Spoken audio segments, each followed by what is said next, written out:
आता नुकतीच आपली जी घटना घडलेली आहे स्वारगेटची, सो त्याबद्दल तर बऱ्याच गोष्टी बाहेर आलेल्या आहेत किंवा त्यांच्या विरोधात कसं तुम्ही गेलात किंवा त्या मुलीची बाजू घ्यायला हवी होती. इथिकली तेच बरोबर आहे असं मला सुद्धा वाटतं, पण तुमचं याबद्दल काय मत आहे? ज्या व्यक्तीने माझ्याकडे केस आणलेली असते, तो आरोपी किंवा फिर्यादी, पहिल्यांदा तोच माझा शत्रू असतो. सर, आता जसे स्त्रियांकडून कायदे आहेत, जसे पुरुषांकडून पण काही कायदे आहेत का? ज्या काही नालायक बायका पुरुषांना ब्लॅकमेल करून मी पैसे घेईल आणि सोडून देईल, तर कुठलीही बाई 3, 4, 5 वर्षापेक्षा जास्त भांडत नाही. मस्तपैकी कायदेशीर कोर्टावर विश्वास ठेवा, ते प्रकरण कोर्टात लढा, टाईम टू टाईम हजर व्हा, धडा शिकवा.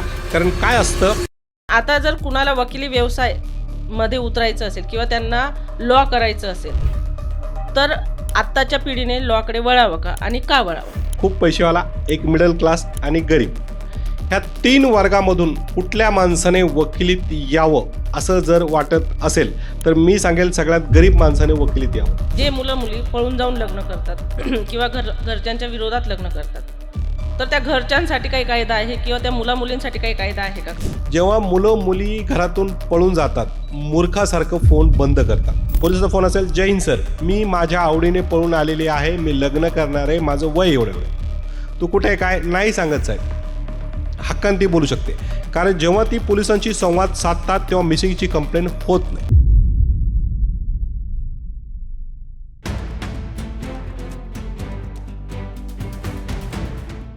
नमस्कार, मी लाईफ गुरु कविता जाधव तुम्हा सगळ्यांचं स्वागत करते माझ्या पॉडकास्ट सिरीजमध्ये, मल्टीमिलिनियर कविता जाधव. आज आपल्यासोबत जे आहेत ते आपल्या आवडीच्या विषयातले दिग्गज जरी नसले तरी तो विषय मात्र सगळ्यांना लागणारा आहे आणि सगळ्यांना तिथे कधीतरी राम द्यावाच लागतो असं आपण म्हणूयात. तर आज जे गेस्ट आपल्याला लाभलेले आहेत, वाजिद खान सर, हे ॲडव्होकेट आहेत आणि बऱ्याच कॉन्ट्रोवर्शियल गोष्टींमध्ये नेहमीच ते असतात, ग्लॅमरस गोष्टींमध्ये असतात.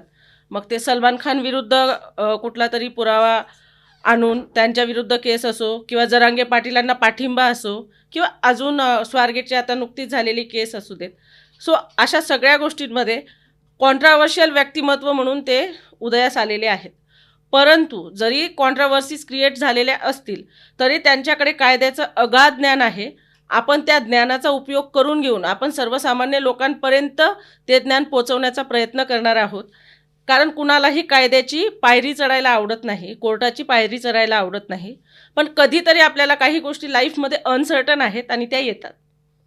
आणि अशा अनसर्टन गोष्टींमध्ये आपण काय करू शकतो किंवा करिअर म्हणून तुम्ही वकिली व्यवसाय कसा निवडू शकतात, त्यातनं किती इन्कम आहे किंवा कसं तुम्ही सेट करू शकतात, ही सगळी माहिती आपण आज वाजिद सरांना विचारूयात. नमस्कार वाजिद सर, स्वागत आहे तुमचं माझ्या पॉडकास्ट सिरीजमध्ये. थँक्यू. नक्की सगळ्यांना आवडेल तुमचा परिचय ऐकून घ्यायला. थोडक्यात तुमचा परिचय द्यावा. मी ॲडव्होकेट वाजिद खान बिडकर. वडिलांनी घरातून एक हाकलून दिलेला मुलगा, ज्याला नाव कमवायचं आहे, वकिलीच करायची आहे, तो या क्षेत्रात आला आणि छत्रपती संभाजीनगर येथे राहत असताना छोटी मोठी वकिली करायचा. मग एक दिवस तुमच्या पुण्यातल्या मुलीच्या प्रेमात पडला आणि या शहरात आला तिची स्वप्न पूर्ण करण्यासाठी आणि तिने आपला विश्वास दाखवला कुठेतरी मोठं होण्यासाठी. मग बऱ्याच कॉन्ट्रोवर्सी केसेस घेऊ लागला. चांगलं खराब काम करत असताना मनोज जरांगे पाटील यांच्याशी मैत्री झाली, त्यांच्यासाठीही केस लढली आणि आजही त्यांची साथ देतो.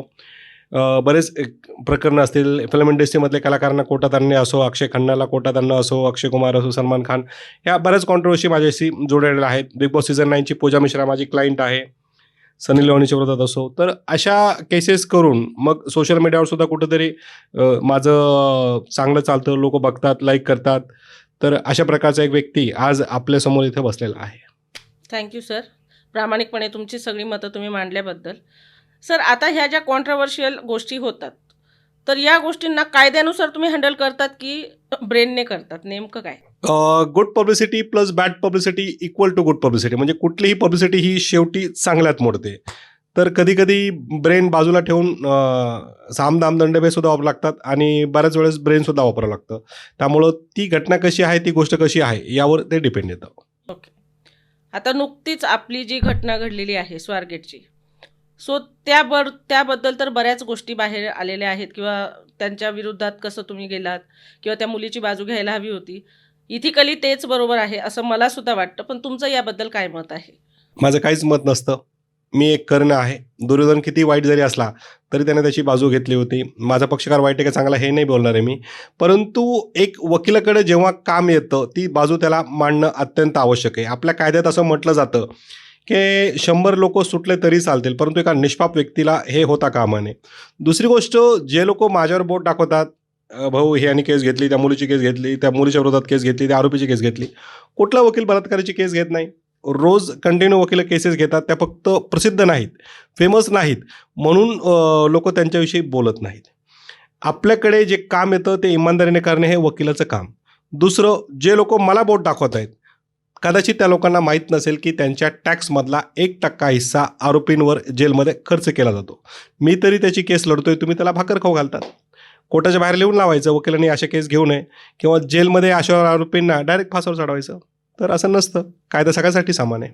मग असा कायदा खरंच अस्तित्वात येऊ शकतो का, की खरोखर आता बघा, आपण जी मागे आता केस झाली मालेगावातली, तुम्ही केस बघितली असेल, 3 वर्षाच्या मुलीवर बलात्कार झालाय. तुम्हाला काय वाटतंय सर, अशाही मुलाची आपण बाजू घ्यावी का? हो, नक्कीच, का नाही.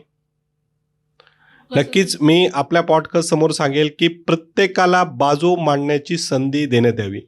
त्या 3 मुलीच्या चिमुकल्या ताईवर जे काही झालं असेल त्याच्यासाठी जर त्या वकिलाला वकील मिळत असेल तर काही प्रॉब्लेम नाही. का?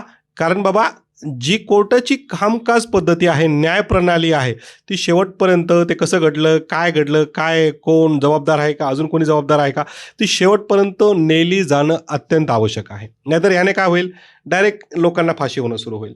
जे काही घटना घडली असेल, लोकांनी स्वतःला न्यायाधीश न समजता ते तिथपर्यंत न्यावं. परंतु जे घडलं आहे सर, ते फार भयावह होतं आणि ते सिद्ध पण झालंय प्रूफ सकट की त्या मुलाने तसं केलेलं आहे. मग न्याय, तुम्हाला असं वाटतंय का की न्यायपालिका खरोखर त्या मुलीला न्याय मिळवून देणार आहे आणि त्या मुलाला फासावर? यस, 100%. जी घटना घडली ती खरंच दुर्दैवी होती. मी त्या घटनेचा निषेध करतो, त्या आरोपीचा सुद्धा मी निषेध करतो. परंतु काय आहे की न्यायप्रणालीनुसार जे म्हणले पुरावे आलेत, हे खूप महत्त्वाचं आहे. पुरावे येणे, त्या बाबी समोर येणे, तपासात जाणे आणि शेवटी त्याला जी काही शिक्षा होणे, मी तर म्हणतो त्याला फाशीच व्हायला पाहिजे. मग आता जे आई वडील आहेत त्या मुलीचे, किंवा ते गावकरी आहेत, किंवा मी मालेगावचे आहे स्वतः, मला सुद्धा असं वाटतंय की त्या मुलाला सगळ्यांच्या समोर फाशी द्यावी. म्हणजे ह्या माझ्या भावना आहेत, जेणेकरून एवढ्या लहान निरागस मुलांवर अत्याचार करण्याआधी लोक 10 वेळा विचार करतील. जसं तुम्ही म्हटले की न्यायालयाने अशा लोकांच्या मग केसेसच घेऊ देऊ नये. परंतु जर मग केसेस घेऊ दिल्या तरी पण हे तुमचं काय मत आहे की असं करता येतं आहे का, की खरंच लोकांच्या स्वाधीन एखाद्या आरोपीला करून देणं हे पॉसिबल आहे का? अशी शिक्षा जर दिली. 200 महिलांनी कायदा हातात घेतला होता आणि एका नराधामाला भर कोर्टात दगडाने ठेचला होता. मी कुठेही बलात्काराची बाजू घेणार नाही. ज्यांच्या भावनांचा उद्रेक होईल, तुमच्या पॉडकास्टमध्ये लाईव्ह बोलतो, तुम्हाला असं काही दिसत असेल, बिंदास त्या नराधामाला तिथं ठेचा, हा वाजिद खान मदतीला आहे. अशी कुठल्याही व्यक्तीविषयी आपल्याला माहिती झाली, साधं त्या ताईला हात जरी लावला किंवा स्पर्श जरी केला, बिंदास त्याला दगडाने ठेचा, मी मदतीला आहे. Thank you so much sir. खरंच, कारण ह्या भावनांचा उद्रेक होतोय, कारण या गोष्टी आता वाढत आहेत. ठीक आहे, तुम्ही एखाद्या आरोपीला वाचवत असाल, परंतु तुमच्यानुसार कायदा स्त्रियांकडून आहे का, किंवा अशा लोकांना काय शिक्षा झाली पाहिजे? फक्त बलात्कारालाच नाही, तर जे शोषण करतायत, जे बायकांना मारझोड करतायत, आता ते प्रमाण जरी कमी झालं असलं तरी टॉर्चरचे वेगळे प्रकार आता समोर येत आहेत. जसे एक्स्ट्रा मॅरिटल अफेअर्स आहेत, किंवा काहीतरी डिस्प्यूट आहेत, इगो इश्यूज आहेत, यावरून तर बऱ्याच साऱ्या केसेस येतात.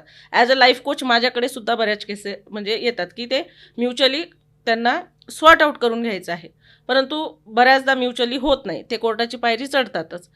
तर तुम्हाला काय वाटतं, कायदा स्त्रियांसोबतच आहे की यात बदल व्हायला हवा? पहिली गोष्ट, महिला आयोग जसं आहे तसं पुरुष आयोगसुद्धा व्हायला पाहिजे. महिला पुरुष हा आमच्या कायद्यात भेद नसतो.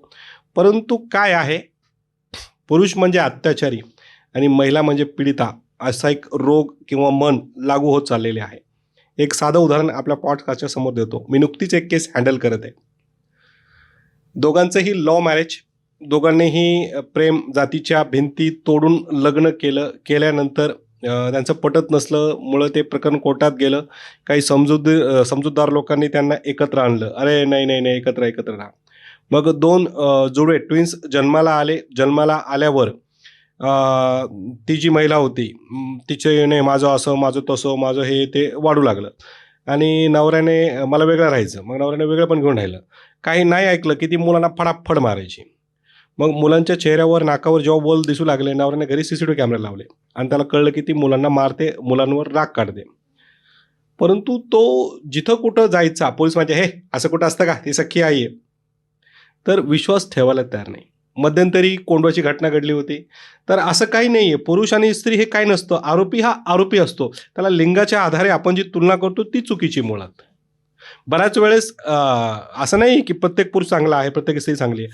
फक्त काय आहे की कशा पद्धतीने ते वापरलं जातं. राहिला प्रश्न, कायदा हा महिलांच्या बाजूने आहे का? तर कायदा हा महिलांच्या बाजूने आहे हे फक्त चित्रपटात किंवा बोलण्यात बरं वाटतं. परंतु महिला देखील त्याला तितक्या जबाबदार आहेत. कारण मला नांदायला जायचं आहे का? मला नाही जायचं आहे का? तो माझं ऐकेलच का? असं कन्फ्युजन असतं. किंवा एखादी घटना घडली, समजा उदाहरणार्थ एखाद्या मुलीचा चुकीचा वापर केला किंवा रेप केस वगैरे झाली, तर मी पोलीस स्टेशनला कंप्लेंट द्यायला जाऊ का? माझं नाव कुठे येईल का? काय बोलेल? बरं, मग पोलीस स्टेशनला कंप्लेंट जरी झाली तर शेवटी त्याला फाशी नाही मिळणार आहे. मग केस चालवून काय फायदा? मी केसच मागं घेते किंवा मी हेच करते किंवा फायनान्शियली घेऊन घेऊ का? काही महिला अशा कन्फ्यूज असतात. या कन्फ्यूज महिलामुळे खऱ्या 1% महिला ज्यांच्यावर त्या माऊलीवर अन्याय झालाय त्यांना ह्या गोष्टीला सामोरे जावं लागतं. ओके. त्यामुळे कायदा त्याच महिलांच्या बाजूने आहे जी रोक ठोक खंबीर आणि मी हे करणार अशाच. नाहीतर माझं असं आहे आणि मी करू का आणि नको करू का, ह्या महिला शेवटी लायास लागतात आणि त्यांना कोर्टात शून्य मिळतं. अतिशय छान त्यांनी माहिती दिलेली आहे वाजिद सरांनी. तुम्हाला जर असं वाटत असेल की आपल्यावर अन्याय होतोय, तर पहिल्यांदा तो अन्याय ॲक्सेप्ट करा की होतोय आणि त्यावर स्वतः पाऊल उचला. स्वतः पाऊल उचलल्यानंतर तुमच्यासोबत कायदा आहे. परंतु जोपर्यंत तुम्ही स्वतःला अबला समजत असाल तोपर्यंत कायदा तुमच्यासोबत नाही आहे. सगळ्या महिलांना माझी विनंती आहे, जिथे अन्याय होत असेल तिथे आवाज उचलायला सुरुवात करा. नक्कीच कायदा तुमच्यासोबत आहे. 100%. Thank you sir. आता मागे जे हगवणे प्रकरण झालं आहे सर, याबद्दल तुमचं काय मत आहे? प्रामाणिक मत तुमचं मला सांगा. मी त्यावेळेस देखील आमचे जे वकील होते, ज्या वकिलांनी स्टेटमेंट केली होती, मी त्यांच्या बाजूने बोललेलो होतो. कारण कोर्टात न्यायप्रविष्ट प्रकरण होतं, तो बाहेर आला, त्यांनी बोललं, मग 4-2 राजकीय लोक मध्यंतरी अशा वकिलांना मारायला पाहिजे असं नाही. कुठल्याही प्रकरणामध्ये मीडिया ट्रायल व्हायला पाहिजे, वकिलांना त्या घटनेवर बोलायचा अधिकार असला पाहिजे. आता हगवणे प्रकरणात एक हगवणे माहीत नाही कोण नातेवाईक काय माहीत नाही, कसे आहेत का तेही कन्फर्म नाही. तर परंतु एक खुर्ची नावाचा चित्रपट आला होता. त्या चित्रपटाचे जे काही आहे राईट्स ओके. माझ्या पक्षकारांना दिले नाही म्हणून आम्ही एक कोर्टात प्रकरण दाखल केलेलं आहे. तर तेवढं एक मी सांगू शकतो. दुसरं, आत्ता जे प्रकरण न्यायप्रविष्ट आहे त्याच्यात नंतर वकिलांनी सांगितलं की मी असं बोलतोय, असंच आहे, तर त्या वकिलाला बोलू दिलं पाहिजे आणि चर्चा व्हायला पाहिजे. कारण हे प्रकरण शेवटी मीडियापर्यंत आलंय तर निपटायला पाहिजे आणि ती चांगली आहे का वाईट आहे हे कोर्ट ठरवेल. Okay. Thank you so much sir. बऱ्याच आपण कॉन्ट्रोवर्शियल गोष्टींवर बोललो आहेत, ज्यासाठी तुम्ही प्रसिद्ध आहेत.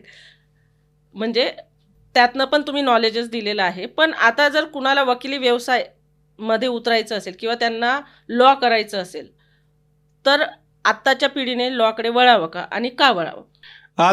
3 गोष्टी सांगतो. 3 क्लास आपण गृहीत धरू. एक खूप पैसेवाला, एक मिडल क्लास आणि गरीब.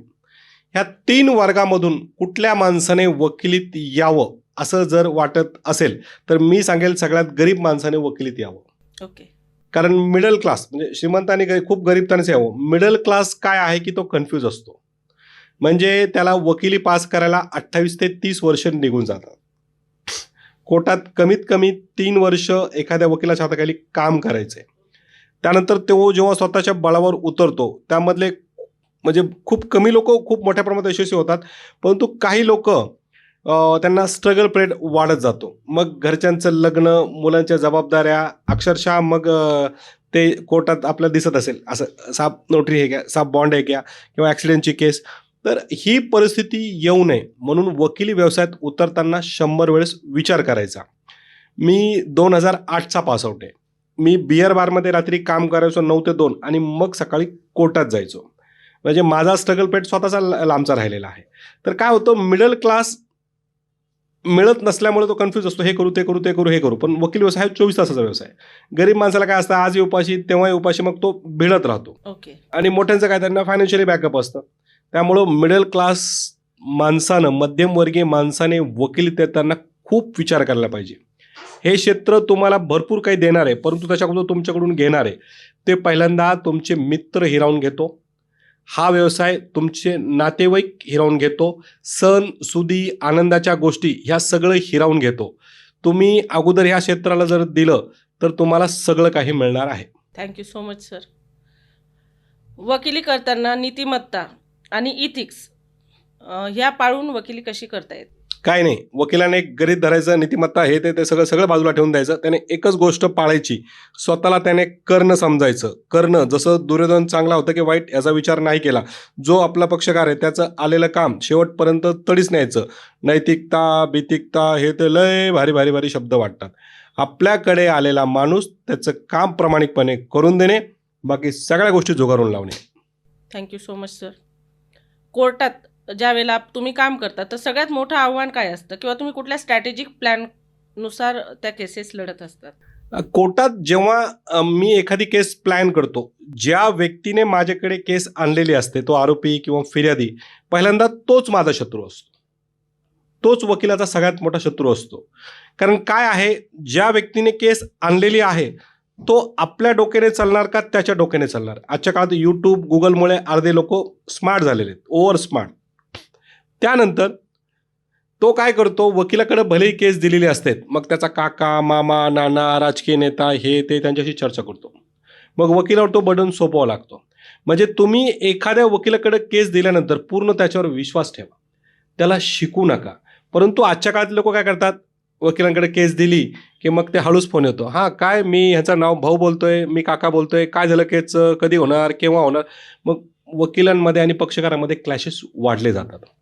माझ्याकडे जेव्हा कुठलीही केस येते मी त्याला बसून अगोदरच बोलतो की मला एंटरफेअर चालणार नाही, मी तुला पैशाला त्रास देणार नाही, परंतु एंटरफेअर आलं तर मी ते सहन करणार नाही. कारण मला कुठली केस लढताना माझ्या पक्षकाराचा पूर्ण सपोर्ट पाहिजे, विश्वास पाहिजे. मला कुठला डाव आखायचा आहे, मला कुठलं सायटेशन द्यायचं आहे, मला कुठला लॉ तिथे क्रिएट करायचा आहे, कुठली ॲप्लिकेशन द्यायची, हे सगळं माझं विचार असणार. त्यामुळे जर तू मध्ये तोंड मारणार असेल तर आत्ताच सांग. त्यामुळे पहिली वकिलाची फाईट अशी असते. मग पक्षकार छान भेटला, त्याने खूप आपल्यावर विश्वास ठेवला, तर मग मात्र ती केस लढ्यात खूप मजा असते. वाव, खूप छान. Thank you so much sir. आता जसे स्त्रियांकडून कायदे आहेत तसे पुरुषांकडून पण काही कायदे आहेत का? कारण आत्ताच्या परिस्थितीला बघता पुरुषांवर पण खूप अन्याय होत आहे. कारण मुलींची अपेक्षा वाढली आहे, सगळ्याच गोष्टी आहेत, इगो आहेत. आपण म्हणतो की आता स्त्री पुरुष समानता झालेली आहे. मग अशा वेळेला पुरुषांवर पण अत्याचार होत आहेत, पुरुषांना सुद्धा मारून टाकलं जात आहे. मागेच आपण बघितली एक घटना की ड्रममध्ये घालून अक्षरशः प्रेत हे केलेलं होतं. तर मग अशा पुरुषांसाठी सुद्धा काही कायदा आहे? 100%. जे बरेच लोक म्हणतात ना पुरुषाकडून कायदा नाही वगैरे वगैरे, बिलकुल आहे, परंतु पुरुषाला त्याचा वापर करता यायला पाहिजे. आपल्या पॉडकास्टच्या माध्यमातून एक साधं उदाहरण देतो. एक माझा व्यक्ती आहे, त्याच्यावर बायकोने 498 DV, BV, कौटुंबिक हिंसाचार अशा सगळ्या केसेस दाखल केल्या होत्या. तो पठ्ठा माहिती अधिकारात आणि साधे अर्ज त्याचे पूर्ण पठ्ठ्याने काय केलं, घरी आला, काका, मामा, नाना, चाचा, कोण काय करतं, कोण कुठे नोकरीला आहे, कोण कुठं जॉबला आहे, कोण इन्कम टॅक्स भरतं नाही भरतो, 2 व्हीलर किती, 4 व्हीलर किती, असा एक चार्ट बनवला. रोज कोर्टात माझ्याकडे यायचा, माहिती अधिकारात एक माहिती मागवायचा. त्या माहिती अधिकारात आलेली माहिती जर काहीतरी चुकी निघाली त्या व्यक्तीच्यावर लगेच, म्हणजे त्या मुलीच्या खानदानामधील त्या व्यक्तीवर लगेच नोटीस पाठव, पोलीस स्टेशनला ॲप्लिकेशन दे आणि पुढची केस तो दाखल करायचा. त्या महिलेने काय केलं होतं की दुसरीकडे राहते म्हणून खोटं रेंट ॲग्रीमेंट दिलं. पठ्ठ्याने काय केलं तर रेंट ॲग्रीमेंटच्या मालकाला पोलीस स्टेशनमध्ये हे केलं की बाबा यांनी भाडेकरी म्हणून नोंद केली का? कारण नोंद आढळून आली नाही, तर असे भाडेकरी ठेवता येत नाही. तर बेसिकली पाहता जर पुरुषाने ठरवलं तर तो नक्कीच हे करेल. परंतु माझं असं म्हणणं आहे, पॉडकास्टच्या दरम्यानच मी सांगतो की नवरा बायकोमध्ये पुढे चालून मतभेद होऊ नये, त्यांचे लग्न तुटू नये. म्हणून लग्न जमवताना जसं तुम्ही बाकीच्या सो अँड सो अमकं ढमकं चेक करतात, त्या दोघांची CDR चेक करा. बरोबर आहे. त्या दोघांचीही CDR म्हणजे कोणीही म्हणजे CDR चेक केला की मुलगी किती तास बोलते, कुणाशी बोलते, संस्कार काय, मुलाचे पण संस्कार काय, किती तास बोलतो, काय बोलतो ते दिसून येतो. त्याचे मोबाईल चेक करायला पाहिजे एकमेकांनी घरचे, पण हात लावणार नाही. उलट आपल्याकडे एक फॅशन आली आहे आता, साखरपुडा झाला की iPhone आणि लग्न होतोय तर iPhone Pro असे मोठमोठे मोबाईल देतात, परंतु हेच तुटतं. म्हणजे बेसिकली ह्या गोष्टी बघितल्या, पहिलं काय बघायचं आहे त्याचा CDRचा रिपोर्ट, दोघांचेही सोशल मीडिया आणि कुठलंही लग्न जमवताना त्याचे मित्र मैत्रिणी यांची आजूबाजूला चौकशी करावी आणि मगच लग्न ठरवावं, तर ह्या गोष्टी टाळल्या जातील. आणि अजून एक तुम्ही जे बोलले की निळ्या ड्रममध्ये भरून त्याने मारलं होतं, तर आंधळं प्रेम याचं खूप मोठं उदाहरण आहे. आता माझंही माझ्या बायकोवर खूप प्रेम आहे, जीवापाड प्रेम आहे, आंधळं प्रेम आहे. परंतु काही जसं स्पष्ट आहे, आपल्याला कुठेही शंका आली, शंकेची पालपाल चुकली किंवा असं वाटलं की काहीतरी दोघांमध्ये मतभेद आहेत, कॉन्ट्रोवर्सी आहे, मग अशा वेळेस एकमेकांची पूर्ण माहिती काढलं जाणं आवश्यक आहे. आपल्या जोडीदारावर सुद्धा लक्ष ठेवणं आवश्यक आहे. प्रॅक्टिकल होणं महत्वाचं आहे. याच्यातनं आपण एवढंच बोध Yes. घेऊ शकतो की पुरुषांनी practical कायदा व्यवस्थित वापरला तर नक्कीच कायदा त्यांच्यातर्फे आहे. असं आता घडलेलं आहे सर, एक केस माझ्याकडे आलेली आहे की एक स्त्री घरातून निघून गेली चांगली छान बोलून आणि परत ती आलीच नाही. एक मुलगा आहे आणि तो नवरा अगदी व्यवस्थित आहे, म्हणजे त्याला तुम्ही सांगितलं इथे बसून राहा तर तो दिवसभर बसून राहील, आणि ती निघून गेली आणि तिने डायरेक्ट केस टाकली की मला त्या घरात परत जायचं नाही. बरोबर आहे. तर मग अशा वेळेला आपण काय सल्ला देऊ शकतो त्यांना? आणि ती आलीच नाही, खरंच तिने नोटीस पाठवली, अद्वा तद्वा गोष्टी त्यांच्या विरोधात पाठवल्या ज्या की त्या खऱ्या अजिबात नाही आहेत. आणि अशावर मग आता कायदा आता मुलाकडनं तर तुम्ही म्हटले आहेत, त्यांना वापरता येत असेल तर छानच गोष्ट आहे. ज्यांच्या बायका निघून गेल्यात, नांदायला येत नाहीत, ते नशीबवान पुरुष आहेत. कारण ह्या जन्मात तुम्हाला दुसरा जोडीदार करायला मिळणार आहे. एक शेर सांगतो माझा स्वतःचा, के खुदा करे भगवान करे वो किसी और के साथ में भाग जाए, साली बहुत टुकारे मेरे को दूसरी कोई अच्छी और शरीफ मिल जाए. जर ती येत नसेल तर ताणून धरू नका, नाही तिला हे समजत नाही, मी तिची समजूत घालेल, मी नांदवायला बोलेल, नाही. तो जोडीदार येत नसेल तर त्याला मस्का मारू नका, 4-2 लोकांना बोलून मिटिंगा फिटिंगा अजिबात करू नका. पहिल्यांदा तुम्ही स्वतःशीच बोला, स्वतःशीच एक विचार करा की ती जिवंत बॉम्ब आहे, उद्या येणार परत फुटणार, उद्या येणार परत फुटणार, म्हणजे रागीट आहे, सरगीट आहे, निघून जाणार. अशा बाईसोबत तुम्ही असं फटाफुटी खेळत बसणार का आयुष्यभर? त्यामुळे एक विचार करायचा की हिला ठेवायची का सोडून द्यायची. ती जर स्वतःहून डिवोर्स मागत असेल तर पार्टी करा, जर मागत नसेल तर आपण कायदेशीरित्या आपलं डिवोर्स दाखल करा. कारण काय, आयुष्य एकदाच मिळतं. ती येणार, तिच्यासोबतच संसार घालवणार आणि मात्रपणे किरकिरी करणार, तर करू नका, असं माझं म्हणणं आहे. पैशांची मागणी खूप असते ना सर अशा मुलींची, मग बिलकुल पूर्ण करायची नाही. कारण अशा ज्या बायका, म्हणजे सगळ्या नाही, ज्या काही नालायक बायका पुरुषांना ब्लॅकमेल करून मी पैसे घेईल आणि सोडून देईल, तर कुठलीही बाई 3, 4, 5 वर्षापेक्षा जास्त भांडत नाही. मस्तपैकी कायदेशीर कोर्टावर विश्वास ठेवा, ते प्रकरण कोर्टात लढा, टाईम टू टाईम हजर व्हा, धडा शिकवा. कारण काय असतं, पुरुषांना लग्न करण्यासाठी वेळ मिळतो, ऑप्शन मिळतात, परंतु बाईचं एकदा वय निघून गेलं की परत तिला लग्न करायला वेळ मिळत नाही, ऑप्शन मिळत नाही. Thank you so much sir. आपण परत आता लॉकडे एकदा वळूयात की लॉ समजा ॲडमिशन घेतलं, लॉ करताय, तर त्यांनी इंटर्नशिप किती दिवस करावी आणि त्यातनं काय गोष्टी शिकाव्या की जेणेकरून त्यांचा वकिली व्यवसाय सुरू होईल? कारण आपण बघतोय की वकील पण खूप झालेले आहेत, क्लायंट कमी आणि वकील जास्त दिसतात आपण जर कोर्टात गेलो तर त्यांनी खरोखर यशस्वी वकील होण्यासाठी इंटर्नशिपमध्ये काय गोष्टी आत्मसात कराव्या? पहिली गोष्ट सांगतो, मी जे कॉलेजमध्ये शिकलो ते शिकण्यासाठी मला 5 वर्ष लागली, परंतु कॉलेजमध्ये शिकलेलं इथं कामी येत नाही, ते विसरायला मला 3 वर्ष लागली. कॉलेजमध्ये काय शिकवतात, एखाद्या आरोपीला फासावर कसा चढवायचा, एकाला जेलमध्ये कसं पाठवायचं असं शिकवलं जातं. परंतु कोर्टात आल्यावर आपल्याला त्याला फासावरून खाली आणायचं आहे, चढवायचं नाही आहे. म्हणजे कॉलेज, जे आजचे कॉलेज आहेत ते सरकारी वकील बनवण्याचं यंत्र निर्माण झालेले आहे. परंतु जेव्हा बाहेर यावं लागतं, आमच्यासारखे क्रिमिनल लॉयर, ह्या लोकांना डिफेन्स कसा करायचा आहे, बचाव कसा करायचा आहे हे शिकावं लागतं. त्यामुळं कॉलेजला जा तुम्ही, पण कोर्ट तुम्ही जितक्या लवकर, मी 10वी नंतरपासून कोर्टात काम करतो, वकिलांचे टेबल साफ करणे, चहा आणणे, असे कामं मी केलेली आहेत. इवन दो वकील होण्याच्या 1-2-3 वर्ष अगोदरसुद्धा मी हॉटेलमध्ये काम केलेलं आहे. इवन दो पुण्यात 2012ला मी आलो होतो तर पार्ट टाईम 2 घंटे बिल्डरकडे मी कामाला जायचो. त्यामुळं वकिलांनी नाही का, मी कॉलेज करेल, बऱ्याच जण असं वाटतं आपण पूर्ण कॉलेज करू आणि माझं कॉलेज संपलं की मग मी कोर्ट जॉईन करेल. नाही, जितक्या लवकर तुम्ही कोर्ट जॉईन कराल तितक्या लवकर तुम्ही यशस्वी व्हाल. Thank you so much sir. तुम्हाला काय वाटतं सर, पुढील 10 वर्षात वकिलांचं भविष्य काय असणार? खूप छान आहे, उज्ज्वल आहे, खूप क्रेज आहे. अजून एक बोलतो, फक्त कोर्टात आले, केस लढले, गेले, कोर्टात आले, केस लढले, गेले, ही व्याख्या बदलली जाणार आहे. सोशल मीडियाचा जमाना आलेला आहे, कॉर्पोरेट क्षेत्र आहे, फिल्म इंडस्ट्री आहे, भरपूर. इवन दो आत्ताच एक उदाहरण देतो, आता जे नगरसेवकाचे फॉर्म भरले गेलेले आहेत, काही वकिलांनी एक एक फॉर्म भरून घ्यायचे 10-10, 15-15, 20,000 रुपये घेतलेत. असे मार्ग लोकांना माहीत नाही आहेत. कॉर्पोरेट इंडस्ट्री आहे, वकिली क्षेत्र ग्लॅमरस होत चाललंय. फिल्म इंडस्ट्रीमध्ये सुद्धा वकील वावरतो, लागतो. बऱ्याच ठिकाणी वकिलांना बोलवलं जातं. इवन दो बऱ्याच पॉडकास्टवरून जेव्हा बोलवलं जातं तर वकीलसुद्धा पैसे घेतात, करतात. तर वकिली क्षेत्रात खूप स्कोप वाढला जाणार आहे, पण त्यांचाच वाढला जाणार आहे जे येणाऱ्या काळात सोशल मीडियाशी निगडीत असते. ओके, सोशल मीडियाचा चांगला आणि वाईट काय उपयोग आहे सर? कायद्यानुसार जे आता फ्रॉड होत आहेत, ऑनलाईन फ्रॉड आहेत, सायबर फ्रॉड आहेत, यापासून वाचू कसे शकतो, किंवा काय अशा गोष्टी आहेत ज्या आपण अवॉइड करायला हव्यात आणि कायदा आपल्याला त्यातनं काहीतरी शिकवतो किंवा समजवतो? ज्या लोकांना ह्या राड्यात अडकायचं नाही, आजच्या काळात प्रत्येकजण 2 सिम वापरतो. त्यामुळं जो तुमचा स्मार्टफोन असतो तो एक वेगळा असायला पाहिजे, तो नंबर कुणाला द्यायचा नाही. आणि एक नोकियाचा छोटा फोन जो मी नेहमी वापरतो, ब्लॅक अँड व्हाईट फोन, म्हणजे ज्याच्यावर तुमचं ऑफिस, काम, वकिली, करिअर हे करायचं. म्हणजे ह्याने काय होईल की फायनान्शियली होत नाही. म्हणजे बँकेचा नंबर किंवा जीपे, फोनपेचा नंबर ज्यामध्ये आहे तो मोबाईल साधा असायला पाहिजे.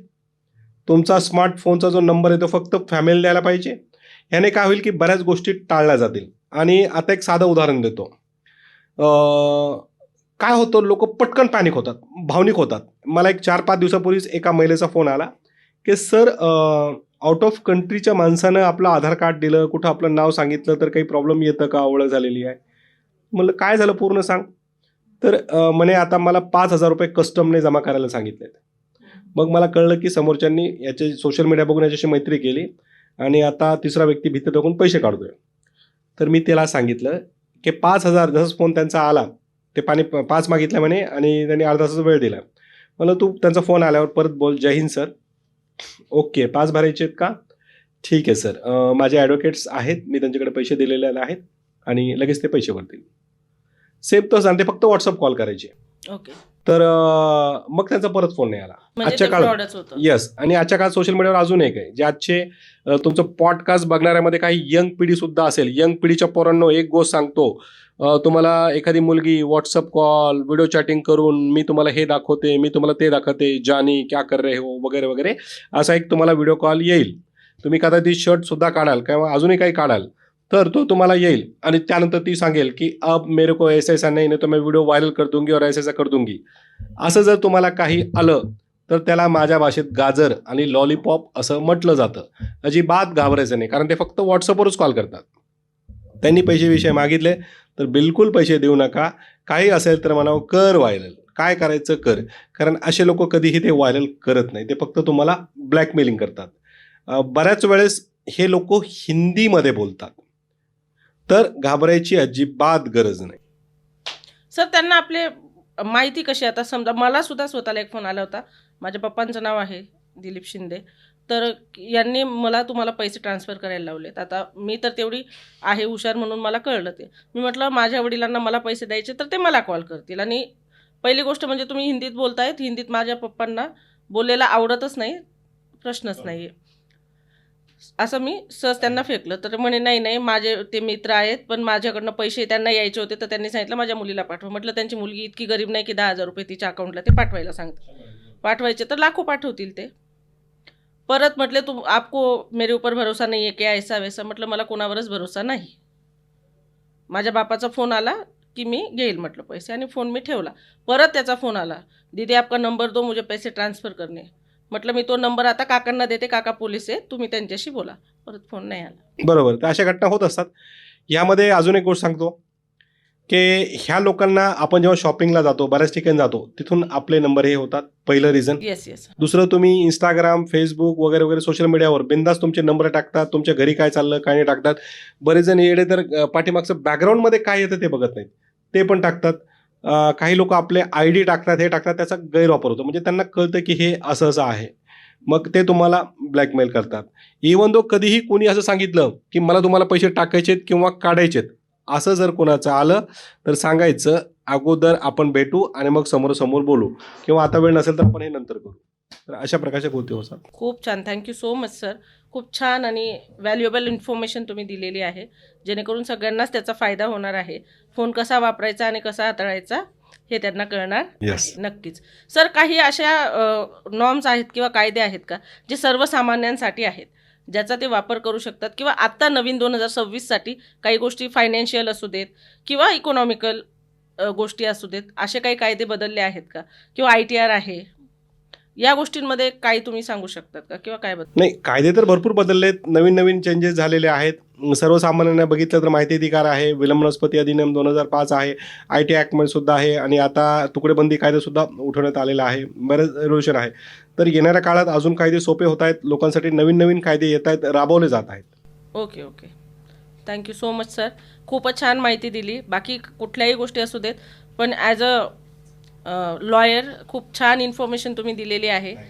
सर, आता अजून एक प्रश्न, की जे मुलं मुली पळून जाऊन लग्न करतात किंवा घरच्यांच्या विरोधात लग्न करतात, तर त्या घरच्यांसाठी काही कायदा आहे किंवा त्या मुलींसाठी काही कायदा आहे का? कारण आपण बघतोय लव्ह मॅरेजेस किती % सक्सेसफुल आणि किती % फेल आहेत.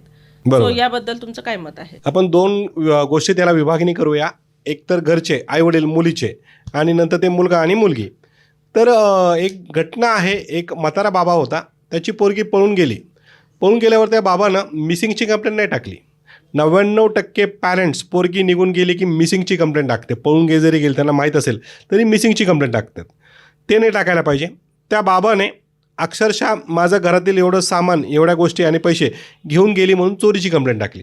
बापरे. पोरीचं नाव आलं, पोराचं नाव आलं. आता साहजिक एक कंप्लेंट दिली म्हणल्यावर पोलिसांचं काम आहे बोलवणं, तपास करणं, चौकशी करणं. त्या पोराच्या बापाला बोलून घेतलं आईवडिलांना चौकशीसाठी, आणि हीच गोष्ट बघून घरचे घाबरले. त्या पोराला बोलून घेतलं, पोरीला बोलून घेतले. मग बसवण्यात आलं. अक्षरशः पोरगं थोडा वेळ बसला आणि त्या पोरीला म्हणला, तुझा माझा संबंध नाही, मी आजपासून तुझ्यासोबत नाही. बापरे. दुसरी गोष्ट, पोरगी पळून गेली की पोलीसवाले आमची पोरगी आणून देतील, शोधून देतील, या भाबळ्या अपेक्षेपोटी घरचे बसलेले असतात. परंतु आज जागोजागी CCTV कॅमेरे, खेड्यातून जरी पळून आले तरी टोल नाका असतो. बरोबर आहे. म्हणजे आपण स्वतः ती पोरगी शोधू शकतो की ते मुलं कुठे गेले हे आपण शोधू शकतो. आता मी येतो सेकंड साईड, ते येतो मुलांवर. जेव्हा मुलं मुली घरातून पळून जातात, मूर्खासारखं फोन बंद करतात. मी आताच उदाहरण दिलं, ब्लॅक अँड व्हाईट मोबाईल वापरा. जर तुम्हाला लोकेशनची भीती असेल तर त्यांना असं वाटतं की पोलीस आपलं लोकेशन बघतील आणि आपल्याकडे येतील. पोलिसांना तेवढंच काम नसतं की लोकेशन ट्रॅक करा, हे करा. मर्डर केस, मोठी केस असेल तर ते ट्रॅप करतात, आणि शक्यतो मुलीचं मॅटर असेल तर पोलीस ते अवॉइड करतात कुठून गेले, कारण त्यांना ते बेसिक माहीत असतं. त्यामुळं जेव्हा तुम्ही घर सोडून पळून जाणार, चुकून मोबाईल बंद करू नका, मोबाईल चालूच ठेवा. आता घरच्या पोरापोरी भीती असतो, त्यांचे फोन येतील, अरे डायरेक्ट फोन आले उचला, त्यांच्याशी बोलायचं नसेल तर घरच्याचा मम्मीचा फोन नंबर आहे, उचलायचा नाही, बाजूला ठेवून. अननोन नंबर आहे, उचलायचा. पोलिसाचा फोन असेल, जय हिंद सर, मी माझ्या आवडीने पळून आलेली आहे, मी लग्न करणार आहे, माझं वय एवढं एवढं, तू कुठे आहे काय नाही सांगत साहेब, हक्कान ती बोलू शकते. कारण जेव्हा ती पोलिसांशी संवाद साधतात तेव्हा मिसिंगची कंप्लेंट होत नाही. ओके. पण मूर्खासारखं 99% लोक फोन बंद करून टाकतात. पण ते केलं तर केलं, एखाद्या छोट्या मोठ्या ठिकाणी लग्न करतात, तिथे घाणेरडा फॉर्म दिला जातो की जा पोलिसांकडे हे सबमिट करा. मग लग्न केल्यावर ते पोलिसांकडे सबमिट करायला पण जातात. सबमिट करायला गेल्यावर पोलीस म्हणतात, ऐ बस जरा इकडे, बस जरा इकडे, दे तुझ्या बापाचा नंबर आणि दे तुझ्या आईचा नंबर, हा इकडे या, हॅलो आपलं असतं ते त्यांना बोलून घेतात. मग पोराला वगैरे घरच्या म्हणतात तू बाहेर बस, पोरीला त्याच्या घरच्यांना आतमध्ये बसवतात. मग ती पोरगी, अगं बाई मी जैर खाऊन मरून टाकेल, मी विष घेणार, तू असं का केलं आणि तसं का केलं, आणि त्या पोरीचं ब्रेन वॉश करायचा प्रयत्न केला जातो. पोरगी ठाम राहिलं तर पोराचं भविष्य, नाहीतर एक दिवस पळून गेली तर पाठ्याला मग शिक्षा. पोरगी बदलली की हे मेलं आणि ह्याचे मित्र पण मेले. त्यामुळं पोलीस स्टेशनला जाण्याची चूक नाही करायची. पोलिसांनी अगोदर लग्न केलं, तुमच्याकडे सर्टिफिकेट ठेवायचा, लगेच फोन आला इकडे या, नाही आम्ही कायदेशीर करू, कोर्टातून ऑर्डर घ्यायची आणि मग तिकडे जायचं, असं मी म्हणेल. धन्यवाद. Thank you so much sir. खूप छान माहिती तुम्ही दिली आहे. ऑपोजिट पार्टीचा लॉयर मित्र असू शकतो का नाही, असतात 100%. आम्ही कुठलाच वकील एकमेकांचा शत्रू नसतो.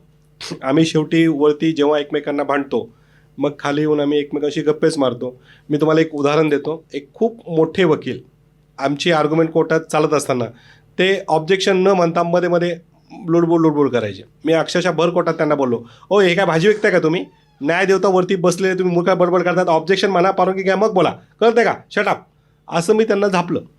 अक्षरशः नंतर बाहेरून मी त्यांची माफी पण मागितली आणि त्यांनी सुद्धा मला फ्रेंडली माफ केलं. कारण तिथला आमचा संवाद हा फक्त जो पक्षकाराचं हित आहे त्यासाठी असतो, पण आम्ही शेवटी एक मित्र असतो. आम्ही त्याच दिवशी एका कपात दोघांनी चहा घेतला. सर, कोर्टामध्ये बऱ्याचदा अशा गोष्टी होतात की ज्यामध्ये आपला राग अनावर होतो, तर कोर्टात राग आवरता येतो का? आवडता येतो ना, का नाही. पोलीस बघितले, खाकी बघितल्यावर माणसाला शांत व्हावं लागतं. जज साहेबवरून बघितलं की शांत व्हावं लागतं. बॉलिवूड लॉयर्स खरे वाटतात का किंवा वागतात का? नक्कीच. मी स्वतः बॉलिवूडसाठी काम करतो. बॉलिवूड एवढा प्रामाणिक वकील दुसरा कुठलाच नसतो. मनी की जस्टिस सर? मनी. का? का म्हणजे साहजिक आहे, मनी असेल तर जस्टिस असेल. एक वकील उपाशीपोटी केस जिंकू शकत नाही, उपाशीपोटी असताना तो केस लढू शकत नाही. त्यामुळं डायरेक्ट, आणि मनी हे तो हानी आहे, बाकी सगळं काही आहे. ओके.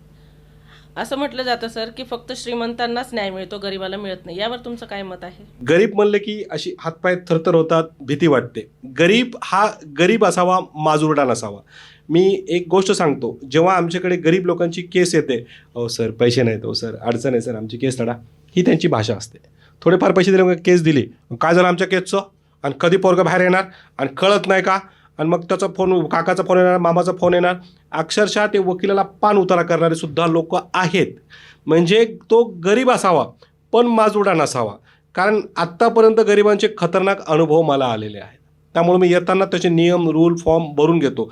कारण गरीब चालेल मला, बऱ्याच गरीबांचे मी केस लढल्यात, परंतु तो माजुडा असेल, उठ आणि निघ, ही पद्धत पाहिजे. पण त्यांना न्याय मिळतो. जे काय म्हणतात, गरीब आहेत ते चालतं, पण माजुरड्यांना न्याय मिळत नाही, गरिबांना न्याय मिळतो. सर, लॉयर इमोशनल होऊ शकतात का? होतात, का नाही होतात. मी सुद्धा बऱ्याच वेळेस इमोशनल होतो, भावनिक होतो, आणि वकील लोक सगळ्यात जास्त भावनिक असतात असं मी म्हणेल. सर, आता तुमची ओळख म्हणजे तुमचा ब्लॅक कोट, पण ब्लॅक कोट शिवाय सुद्धा ओळख राहील का? हो, राहते ना. वकिलांची ओळख ब्लॅक कोटाशिवाय, म्हणजे काही वकील असे असतात की जे कोटाशिवाय सुद्धा आपली ओळख समाजावर सोडून जातात. अजून एक गोष्ट सांगतो की हा काळा कोट घालण्यासाठी मला बरीच वाट बघावी लागली. मी वकिली पास झालो, परंतु माझ्याकडे कोट घेण्यासाठी पैसे नव्हते. तर तेव्हा औरंगाबाद येथील एक वकील, आता मुस्तफा त्यांचं नाव, त्यांनी अक्षरशः मला नवीन कोट गिफ्ट केला होता. कारण मी त्यांच्याकडे टेबल साफ करणे, चहा आणणे, असं ऑफिस बॉय म्हणून काम करायचो. फेमस केस की पीसफुल केस सर? फेमस. कारण ते लढताना मला आनंद मिळतो आणि उत्साह पण मिळतो. सर, आता शेवटचा एक क्वेश्चन. जजची भीती वाटते का? जजची जेवढी भीती वाटत नाही तेवढी बायकोची भीती वाटते. अरे म्हणजे ओरिजिनल जज बायको आहे हा, बायको प्रत्येकासाठी. प्रत्येकासाठी. सगळ्यांनी लक्षात ठेवा, वकिलांनी सांगितलं आहे की ओरिजिनल जज बायको आहे. धन्यवाद सर. हा, एक छोटंसं उदाहरण देऊन संपवतो की जे लोक, बरेच लोक, पुरुष मंडळी बायकांच्या अत्याचाराने फोन करतात किंवा बायकोचा छोटा मोठा राग किंवा त्याचे मूड हँडल करू शकत नाहीत. एक गोष्ट लक्षात घ्या, माझ्यासारखा वकील देखील बायकोला घाबरतो. त्यामुळं कुटुंब येताना, कौटुंबिक कोर्टात केस दाखल करण्याचा विचार करा की मी सुद्धा घाबरतो. धन्यवाद. Thank you so much sir. खूप छान माहिती दिली आहे. नक्कीच सगळ्यांना आवडणार आहे. आणि अशीच वैविध्यपूर्ण माहिती तुम्हाला हवी असेल तर माझ्या चॅनलला लाईक, शेअर आणि सबस्क्राईब नक्की करा. आणि जर तुम्हाला खरोखर कायदा अजून जाणून घ्यायचा असेल, असा 1 तासात कायदा जाणून घेता आला असता तर सगळेच वकील झाले असते. जर अजून काही गोष्टी ज्या आपल्या समाजासाठी उपयोगी आहेत अशा जाणून घ्यायच्या असतील तर कमेंट बॉक्समध्ये कमेंट करा की सरांना परत बोलवा. आपण नक्कीच बोलवूयात. आणि यापुढे सगळ्या कशा केसेस येतात किंवा कुठले कायदे आपल्या बाजूने आहेत हे आपण त्यांच्याकडून नक्कीच जाणून घेऊयात. धन्यवाद. खूप खूप आभार.